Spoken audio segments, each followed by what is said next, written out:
আজকে তোমাদের নিয়ে যাব কলকাতার একটি অফবিট প্লেসে। আচ্ছা, মনেস্ট্রি, পাগোডা, বৌদ্ধ বা চাইনিজ মন্দির এগুলো শুনলে তোমাদের মাথায় সবার প্রথম কি আসে? হ্যাঁ, ওটাই, একদম ঠিক ভাবছো, পাহাড়। আবার এটা ভাবছো তো কলকাতার অফবিট প্লেস বললাম, পাহাড় আসছে এখানে কোথা থেকে? পাহাড় না থাকুক, পাহাড়ের অ্যাম্বিয়েন্স দেওয়ার মতন কিছু জায়গা আছে বই কি। এমন একটা জায়গা যেটা শহরের ব্যস্ত কোলাহলময় জীবন থেকে একটু দূরে নিরিবিলিতে। সেখানে গেলে একটু হলেও আমেজ পাবে সেই পাহাড়ের। চলো তাহলে বেশি কথা না বাড়িয়ে শুরু করা যাক আজকের ভিডিওটা। Hello travellers, welcome back to our channel the couple footstep. তো আজকে আমরা চলে এসেছি কলকাতার মধ্যে একটা অফবিট প্লেস নিয়ে। অফবিট কারণ এই জায়গাটা তোমরা আগে কোথাও দেখোনি, আর দেখে থাকলেও কনফার্ম এখানে কোনোদিন আসোনি। আর যদি জায়গাটা সম্বন্ধে আমাদের ভিডিও থেকে জেনে থাকো তো অবশ্যই ভিডিওটাকে একটা লাইক করে চ্যানেলটাকে সাবস্ক্রাইব করে দিও। তো আজকে আমরা চলে এসেছি বৌদ্ধ মনেস্ট্রিতে। না, চাইনিজ মনেস্ট্রিতে। বৌদ্ধ মনেস্ট্রি এটা? আচ্ছা ঠিক আছে, চলো ওখানে গিয়ে দেখা যাক বৌদ্ধ না চাইনিজ মনেস্ট্রি।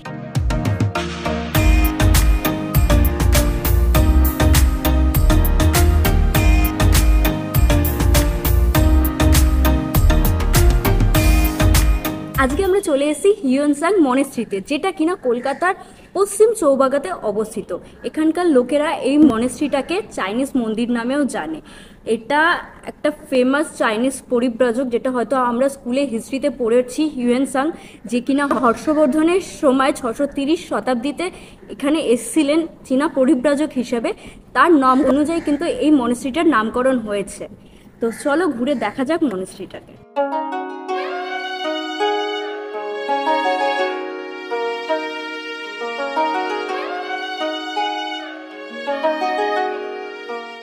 আমরা ইন্ডিয়াতে বিভিন্ন রকমের মনেস্ট্রি দেখেই থাকি, বিশেষ করে নর্থের বা পাহাড়ের সাইডগুলোতে, কিন্তু এই মনেস্ট্রিটা যেটা রয়েছে সেই মনেস্ট্রিটা কিন্তু টিপিক্যাল পাঁচটা মনেস্ট্রির থেকে আলাদা।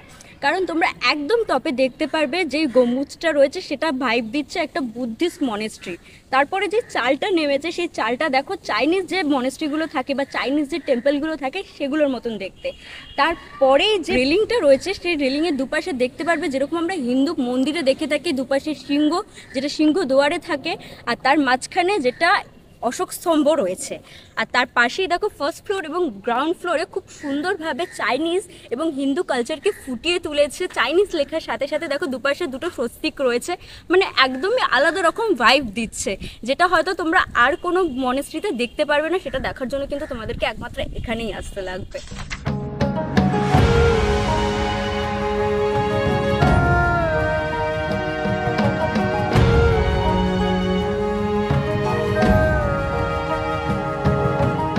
এই জায়গায় এসছি আমরা, এই জায়গায় একটাও মানুষ নেই, সত্যি কথা বলতে মানে একটাও মানুষ নেই। আমরা বাইরে এসে বেশ কিছুক্ষণ দাঁড়িয়েছিলাম, তো তারপরে লোকাল লোকদের কয়েকজনকে দেখতে পেয়ে জিজ্ঞাসা করলাম যে এটা আদৌ খোলা রয়েছে কি বন্ধ রয়েছে। তো একটা ছোট্ট বাচ্চা এসে সে খুলে দিল।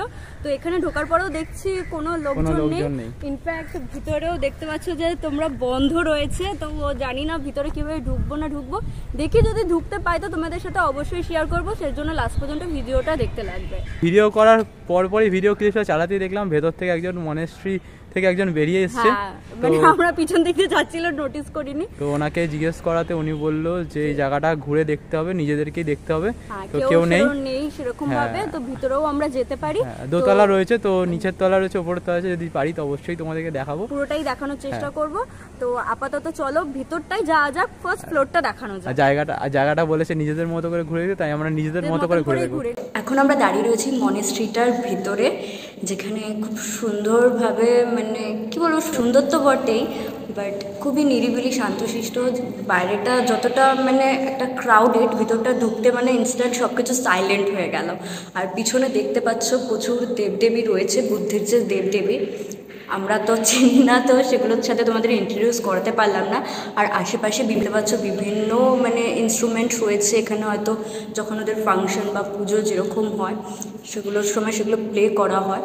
তো খুব ভালো লাগছে, মানে কলকাতার ভাইবের থেকে একদম আলাদা রকম জায়গাটা। আসলে তোমাদেরও নিশ্চয়ই ভালো লাগবে।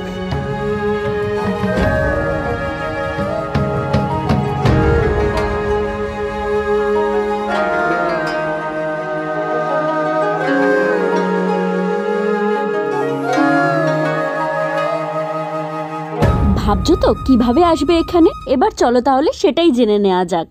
শিয়ালদার বাস স্টপ থেকে ঘটকপুকুরগামী যে কোনো বাসে চেপে তোমাদেরকে নামতে লাগবে পশ্চিম চৌবাগাতে, আর সেখানে নেমে রাস্তাটা ক্রস করে এরকম একটা সোজা রাস্তা দেখতে পারবে। তো এই রাস্তাটা ধরে তোমাদেরকে যেতে লাগবে। আর যদি তোমরা বুঝতে না পারো, আমরা ডেসক্রিপশনে ম্যাপের লোকেশন দিয়ে দিয়েছি, তো সেটা দেখেও তোমরা যেতে পারো। এই মনেস্ট্রিটা অলমোস্ট 55 বছরের পুরনো। এই মনেস্ট্রিটা এত পপুলার ছিল না যতটা এখন জানে, কারণ 55 বছর পূর্তিতে ঋতুপর্ণ সেনগুপ্ত সহ আরও বিভিন্ন নিউজ চ্যানেল থেকে এখানে আসে, প্রোগ্রাম হয়, ভীষণ একটা বড়সড় করে, তারপর থেকে মনেস্ট্রিটা একটু পপুলারিটি পায়। এছাড়াও এই মনেস্ট্রিটা চায়নার একটা মনেস্ট্রির সাথে এবং বিশ্বভারতীর শান্তিনিকেতনের যে চীনা ভবন রয়েছে তার সাথে কিন্তু ওতপ্রোতভাবে জড়িত। শুধুমাত্র তোমরা যদি ভেবে থাকো এখানে আসলে শুধুমাত্র একটা মনেস্ট্রি দেখতে হবে, সেটা একদম ভুল। ঠিক এই মনেস্ট্রিটার বাঁ দিক দিয়ে একটা রাস্তা চলে গেছে, মানে এই বাগানের মধ্যে দিয়ে, এদিকে গেলেই কি দেখতে হবে সেটা তোমাদেরকে দেখাচ্ছি, দেখতে থাকো। যেরকমটা বললাম, এই রাস্তা থেকে আসলাম সোজা, এসে এদিকে একটা রাস্তা আছে আর এই সাইডে একটা রাস্তা আছে, দুটো রাস্তা বাগানের মধ্যে থেকে আসছে।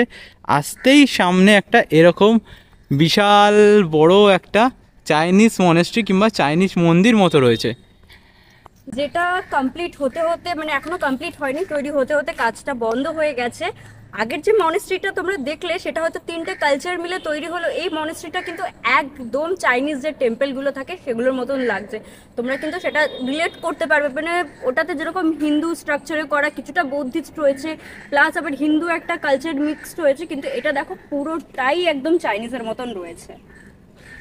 সো যেরকমটাও বললো, এটা যদি ভবিষ্যতে কমপ্লিট হয়ে যায় খুব দারুণ লাগবে, কারণ স্ট্রাকচারটা দেখে তোমরা বুঝতেই পারছো, আর যদি কালার হয়ে যায় অসাধারণ লাগবে। আর তখন এখানে হয়তো লোকজনের ভিড়টাও বাড়বে, আর তখন আমরা ডেফিনেটলি আবার আসবো তোমাদের সাথে শেয়ার করার জন্য, অবভিয়াসলি। আর দেখতে থাকো, এটার ভেতরে যেতে পারি নাকি, আর যদি যাই তো সব কিছু শেয়ার করছি। যেটা ভেবেছিলাম ভেতরে ঢুকতে পারবো, কিন্তু সামনে এসে দেখছি এখানে তালা রয়েছে, তো এখন আর কেউ নেই, এখন সব খেতে চলে গেছে। তো ভেতরটা তোমাদের এখান থেকে দেখিয়ে দিই। ভেতরে এখানে একটা বৌদ্ধ মূর্তি রয়েছে, আর পাশে ঠিক যেরকম আমাদের লকার হয় সেমনি লকারের মতো খোপ খোপ খোপ খোপ করা আছে, আর তার মধ্যে চাইনিজ অক্ষরে কিছু লেখা আছে, এটা আমার জানা নেই কি রয়েছে। আমার পিছনে যে এত বড় একটা গেট বা তোরণ দেখতে পাচ্ছ, এটাই কিন্তু ছিল এই মনেস্ট্রির মেন এন্ট্রি গেট। কিন্তু পরবর্তীকালে এই যে পিছনে দেখতে পাচ্ছ যেই ফ্লাডগুলো উঠেছে, এগুলো ওঠার কারণে এখানকার একজন যে ভক্ত রয়েছে সে বাস্তুশাস্ত্র অনুযায়ী এইটাকে বন্ধ করে ওই গেটটাকে মেন এন্ট্রান্স করে দেয় পজিটিভ এনার্জির জন্য। তোমরা যদি ভেবে থাকো এখানে শুধুমাত্র এই মনেস্ট্রিটাই রয়েছে, একদমই নয়।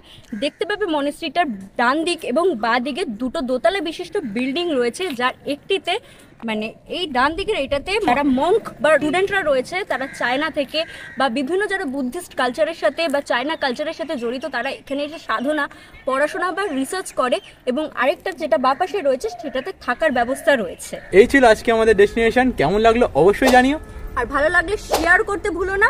আর জায়গাটা একবার হলেও অন্তত এসো, একটা আলাদা রকম ভাইব দেবে। আর যদি প্রথমবার দেখে থাকো অবশ্যই একটা লাইক করে দিও, আর এরকম অনেক ভিডিও দেখার জন্য আমাদের চ্যানেলটাকে প্লিজ সাবস্ক্রাইব করে নিও। দেখা হচ্ছে খুব তাড়াতাড়ি অন্য কোনো জায়গায়, ততক্ষণ পর্যন্ত দেখতে থাকো দ্য কাপল ফুটস্টেপ। টাটা।